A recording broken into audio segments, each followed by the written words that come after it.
ఈ దర్గాల దగ్గరికి వెళ్ళి మీరు చేస్తున్నటువంటి కందూర్లు గాని ఉరుసులు గాని వాళ్ళకు మీకు ఏం సంబంధం, ఎందుకొరకు మీరు చేస్తున్నారు? హిందూ సమాజం అంతా ఒక విచిత్రమైనటువంటి కార్యకలాపానికి పూనుకున్నది.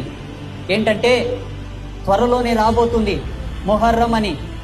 ఈ మొహర్రం పండుగ ఎవంది? ఈ మొహర్రం ఎవరి పేరు మీద జరుపుకుంటున్నారు?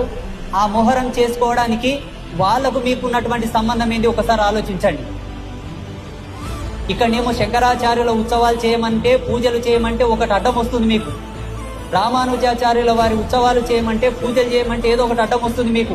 ఈ ధర్మంలో, మన జాతిలో, మన సనాతన ధర్మంలో పుట్టినటువంటి యోగులకు కులాలు అడ్డం కట్టి, వర్గాలు అడ్డం కట్టి, ప్రాంతాలు అడ్డం కట్టి వాళ్ళని దూరం పెడుతున్నాం.